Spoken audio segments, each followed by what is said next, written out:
want to take a look at another example of finding a center of mass. So D, our region that's our lamina, is going to be bounded on bottom by this curve, x squared plus y squared equals 2x, and it's bounded above by the x-axis. Okay. I'm also telling you that it's homogeneous, which means our density function is actually just a constant. Now, if I were asking you to find the mass, and that was all I wanted, you'd have to know what the density was. If I'm asking you to find the center of gravity, that should actually drop out. I'm just going to keep track of that constant and expect it to cancel out at the end. Okay, so let's see if we can figure out what our lamina looks like. So I know that the x-axis is the top boundary. The bottom boundary is this curve, x squared plus y squared equals 2x. And seeing x squareds added to y squareds, I'm thinking circles, so I'm going to switch it to polar. I'm going to say r squared is equal to 2r cosine theta. And I want to solve for r, so if r is not equal to 0, I could divide by r, and I would get r equals 2 cosine theta. I'm going to call this equation 1, and I'm going to call this equation 2, and they are not equivalent. Because if r is 0, that is a solution to this equation, and it's a solution regardless of what theta is. If I look at this equation, r equals 0 is a solution, but only for some values of theta. If theta is pi over 2, r is 0. If theta is 0, r is not 0. So algebraically, these two equations have different solution sets. But graphically, r equals 0 is a solution to both of these for at least some values of theta. And that means the origin is on both graphs, so these are graphically equivalent. It's an interesting thing with polar coordinates. R equals 0 refers to just a single point. In rectangular coordinates, x equals 0 is infinitely many points. It's the entire y-axis. But since r equals 0 is just one point, often it's the case that if you do this, you get something where some of the representations of the origin make this equation true, even if all of them made this one true. But that means the origin's on both graphs, so they have the same graph. Okay, excellent. And now I recognize that that's just a circle that does go through the origin, and its center is on the positive side of the x-axis. It's going to be a circle of diameter 2, so this point here will be 2 on the x-axis, and I'm just drawing the bottom half of it because we were told that the x-axis is the top boundary of our region. Okay, so that curve is r equals 2 cosine theta, and I just want to find some theta values that are going to have me draw that. Now, generally when I draw this circle, I would start when theta is equal to 0, which would put me here. Theta is 0, r would be 2. When theta is pi over 2, I'd be at 0, so I'd be here. As theta goes from pi over 2 to pi, we actually do trace this part of the circle, but I don't want to use those as my limits of integration. Because if theta is going from pi over 2 to pi, the only way I get a graph in quadrant 4 is if r is negative. And remember, when we're integrating, r must be positive. So I want to find angles that put me in quadrant 4 and have me graphing this so that my r values are positive. So let's see, I think negative pi over 2 less than or equal to theta less than or equal to 0 should work. If theta is negative pi over 2, r will be 0 and we're at the origin. When theta is 0, r is 2 and we're at this point right here. Okay. And in between that, theta is in quadrant 4, so my r values are positive. Cosine is positive in quadrant 4. So those are the limits of integration I'm going to use when I set up my integral in terms of theta. Okay, so let's start finding some things. So I'm going to start by finding the mass.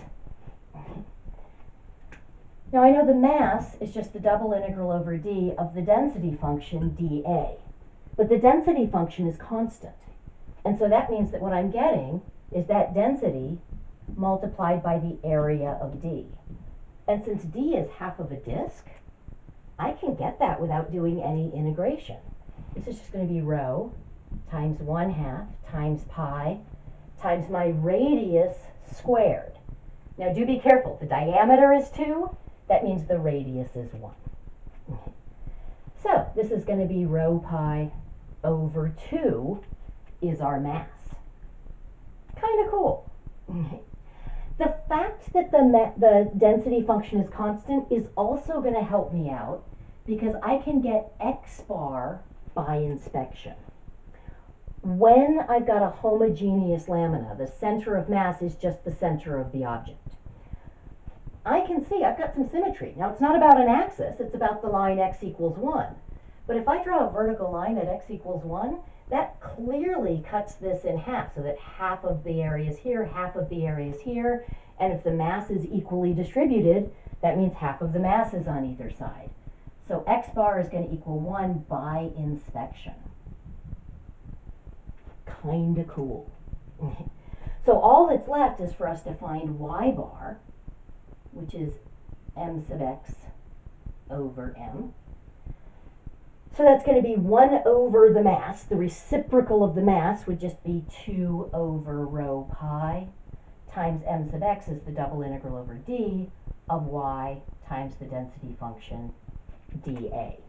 Of course, I can factor out that rho, so I'm going to get 2 rho over rho pi double integral over d of y dA, and those rho's will cancel. Okay. Now, if you wanted to, you could certainly just find m sub x and then divide by the mass at the end. I've chosen to say I'm going to actually solve all the way for y bar because it's really, really easy to finish an integral and think you're done because you've been working on the problem for oh so long and it really feels like you ought to be done. But what you needed to do was combine things to answer the question. So one thing I'll sometimes do even, oh dear, where's a different color marker? Here we go. Is I'll say, okay, this is my answer.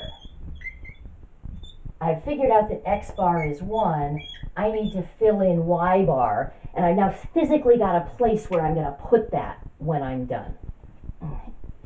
Okay, so let's go ahead and evaluate this integral.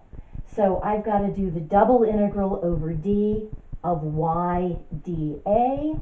Let me give myself some more space here.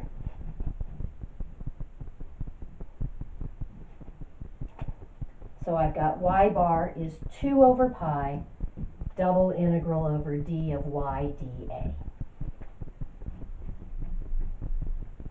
Okay, and I'm going to be doing this in polar coordinates. So we've already stated that 2 over pi is just going to hang out. We're going to integrate from negative pi over 2 to 0. Do make sure you go from the smaller value to the bigger one. Might feel a little weird to have a 0 here, but I've always got to go in the direction of increasing theta. Okay. And then for each constant theta ray, I can see that r is varying from 0 to the r value on the curve, and the r value on the curve is just 2 cosine of theta. And then we're integrating y, which is r sine theta, and our dA is r dr d theta.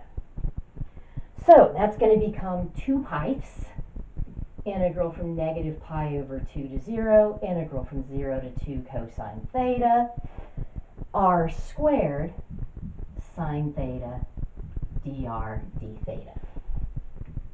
2 over pi, integral negative pi over 2 to 0, r cubed over 3 evaluated between 2 cosine theta and 0, and then times sine theta, and we still have to integrate with respect to theta.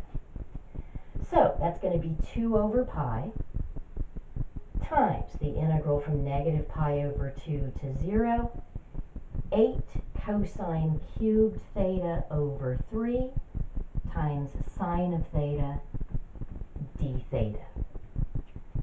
I can factor out the 8/3, so I'm going to do that. And I'm going to also do a u sub at the same time. I'm going to let u equal cosine of theta, then du will be negative sine theta d theta. Now, that means I need a negative sign on the inside, so I'll counterbalance with another negative on the outside.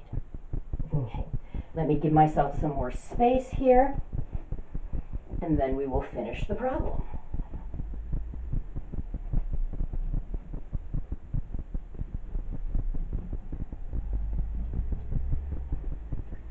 So it's going to become negative 16 over 3 pi. So that's the negative 2 over pi and pulling out the 8/3. This negative sign is staying inside because that, together with the sine theta d theta, is my du. Okay. We're going to be integrating then from the u value at negative pi over 2, which is cosine of negative pi over 2, which is 0, to the u value at 0, which is cosine of 0, which is 1. And what we're integrating is u cubed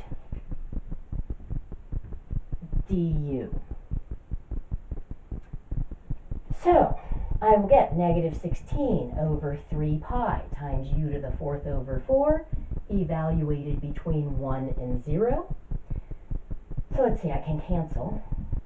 So that's going to give me negative 4 over 3 pi times 1 minus 0, which is negative 4 over 3 pi. And that seems reasonable. I should have a negative y value for my center of mass. So I'm happy with that. So the center of mass is the point 1, negative 4 over 3 pi. A lot of work.